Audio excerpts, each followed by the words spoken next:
आणि पुढची महत्त्वाची बातमी, काँग्रेसनं आज विरोधी पक्षनेत्यांची बैठक बोलावलेली आहे। उद्याच्या विशेष अधिवेशनाच्या पार्श्वभूमीवरती ही बैठक आयोजित करण्यात आली आहे।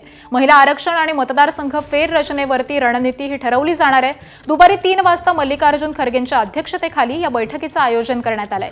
विरोधी पक्षांच्या बैठकीपूर्वी काँग्रेसची देखील दुपारी 12:30 वाजता बैठक ही पार पडणार आहे। लोकसभेच्या जागा या 543 वरून 850 पर्यंत वाढवल्या जाणार आहेत।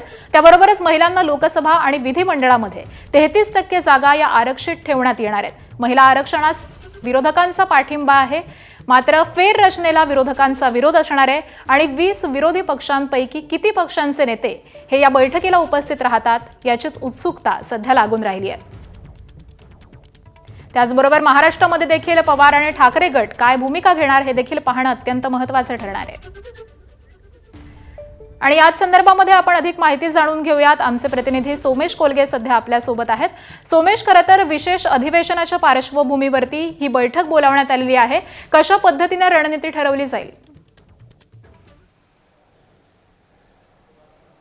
मल्लिकार्जुन खरगे यांच्या निवासस्थानी या बैठकीला कोण कोण उपस्थित राहणार, इथपासून ते सर्व पक्षांचं एकमत होणार का, जी काही भूमिका इंडिया आघाडीची ठरवली जाईल तिथपर्यंत संपूर्ण देशाचं लक्ष लागलेलं आहे। सध्या तृणमूल काँग्रेस असेल, त्याशिवाय आरजेडी असतील, समाजवादी पक्ष असेल, त्यानंतर द्रमुक पक्ष असेल, हे सगळेच जण, पिनारी विजयन यांचा कम्युनिस्ट पार्टी ऑफ इंडिया असेल, कारण सध्या केरळमध्ये CPI विरुद्ध काँग्रेस अशी लढाई सुरू आहे, बंगालमध्ये काँग्रेस विरुद्ध तृणमूल अशी लढाई सुरू आहे, आणि तरी सुद्धा दिल्लीमध्ये हे सगळे पक्ष एकत्र येणार का, विशेषतः मतदारसंघांच्या पुनर्रचनेला विरोध करायला? कारण जो वेगवेगळ्या आकडेवारीच्या अनुषंगाने असा दावा केला जातोय की सरसकट 1/3 जागा जरी वाढवल्या जाणार असल्या तरी सुद्धा उत्तरेतील राज्यांचा प्रभाव हा सध्या साधारणपणे 36 ते 37% आहे एकूण लोकसभेवर, तो 41.9% जाऊ शकतो। म्हणजेच उत्तरेतील राज्यांचा प्रभाव वाढेल आणि दक्षिणेतील राज्यांची भूमिका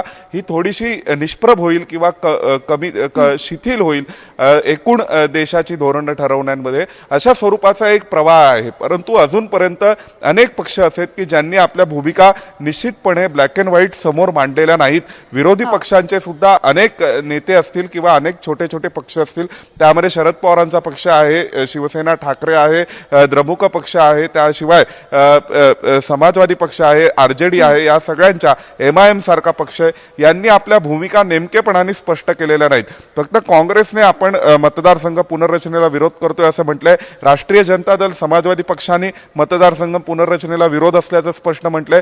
बाकी MIM असेल, शरद पवारांचा गट असेल, उद्धव ठाकरेंचा पक्ष असेल, यांच्या भूमिका अजूनपर्यंत दोन्ही मुद्द्यांवर निश्चित नाही असं दिसतंय। महिला आरक्षणाला सगळेच पाठिंबा दर्शवतात, परंतु मतदारसंघ पुनर्रचनेला विरोध होईल असं कळते।